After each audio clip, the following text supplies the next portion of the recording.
ceasefire in Ukraine? Well, Russian President Vladimir Putin's suggestion of just that was rejected by the United States per 3 Russian sources with knowledge of these discussions, according to Reuters. But a U.S. source denied that there had been any official contact and said the government would not engage in talks unless those talks included Ukraine. Again, that's according to reporting from Reuters. A senior Russian official reportedly said, quote, the contacts with the Americans came to nothing.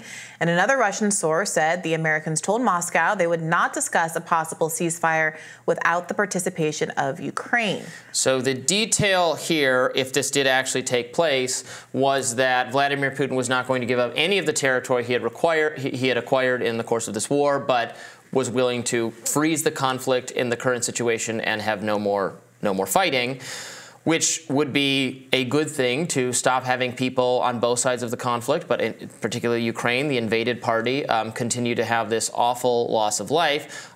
Obviously, Zelensky's government wants to retain total control of Ukraine. You know, in an ideal world, no, they were invaded and they should not have to give up any territory. Russia's invasion was unjustified and has resulted in a lot of suffering and catastrophe. That is all true, but we have to live in reality. And in reality, it's just going to be more and more casualties to repel Russia from Ukraine, if that is even possible to do. Our own military advisors doubt that it's possible. Many Ukrainian military experts doubt that it's possible, in which case it seems like a negotiation that stops any further loss of life or, frankly, further loss even of territory in Ukraine. What if Russia continues to be more successful? Of course, the Ukrainians should be involved in these talks. I see no reason for them not to be.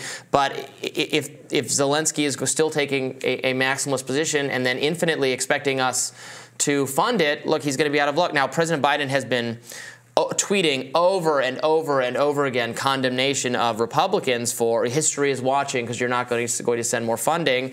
Maybe history is watching if you're not willing to have talks that are going to actually end this war. I mean, the irony is that a ceasefire could be seen as giving the Biden administration and Democrats and pro-funding Republicans more of an opportunity to rally the troops and get the funding out the door. I mean, part of what's going on is that, you know, Ukraine has run out of resources and is genuinely having a really hard time maintaining its standing in this war because it doesn't have the funds, the weaponry required to do so. I saw the New York Times making, you know, some positive hay out of a Russian ship that was just sunk by Ukraine.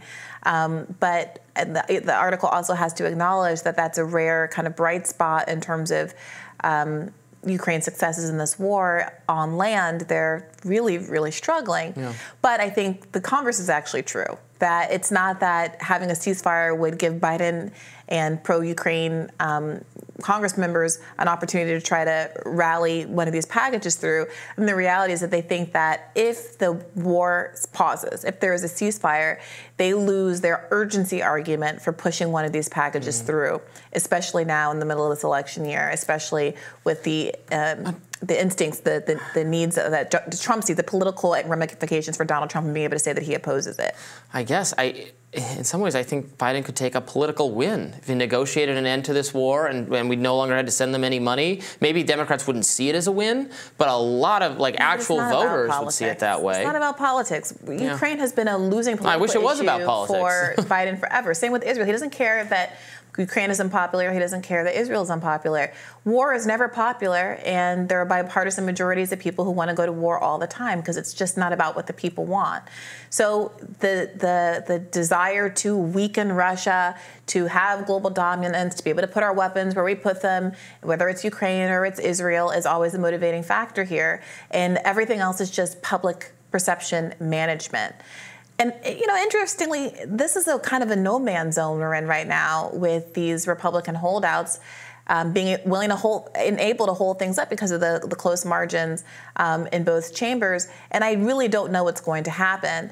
I do think that it's tough. It's a tough ceasefire look for Ukrainians after having spent so many human resources, having lost so much life, only to end up with a loss of territory and basically where you were years and years ago, after being misled into thinking that there was possibly a better outcome here. And, you know, maybe there is a world in which a certain kind of aid and support perhaps not from America, but from a global community, could enable them to push Russia out.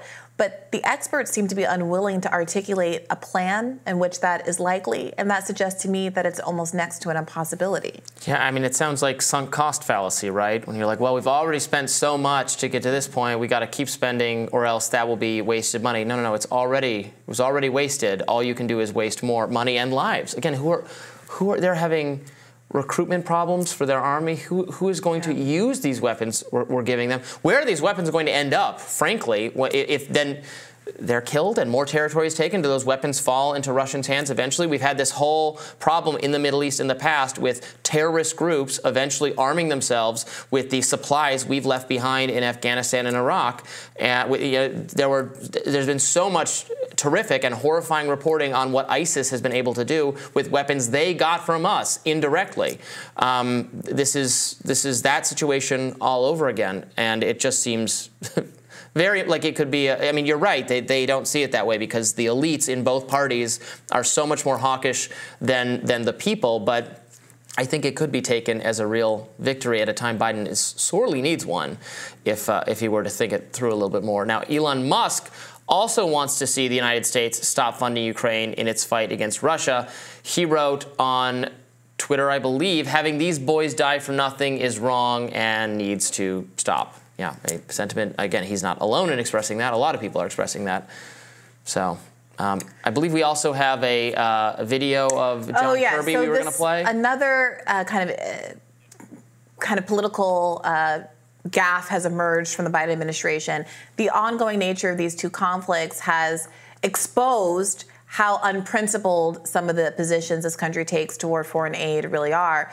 So spokesperson Matt Miller was asked recently about whether or not there was an expectation that Israel pay to rebuild Gaza the same way State Department spokespeople have said that Russia has an obligation to rebuild Ukraine, and you'll never guess what the answer is. Let's take a look. But does Israel bear any responsibility for paying for the reconstruction of Gaza? Or do they get to foist it off on others? So the situations are not at all. No, but they're all conflicts, and I realize that World War II is over, and the Ukraine war is not over, but neither is the Gaza war. And you're saying that Russia right now has to pay for the damage that it caused in Ukraine. So I'm just wondering, would you say the same, that Israel should pay for at least some of the damage that it has caused in Gaza, even though it's fighting, for what you say is a completely justifiable, or what is a completely justifiable? So what I would say on that matter is that one of the things that we have heard through the Secretary's diplomacy in the region is that there are countries who are ready to step up and help pay for the reconstruction of Gaza. So the posture of that right there, right, is that they're saying, does Israel have a right to rebuild? If this is a righteous war, then why would they be obliged to rebuild Gaza?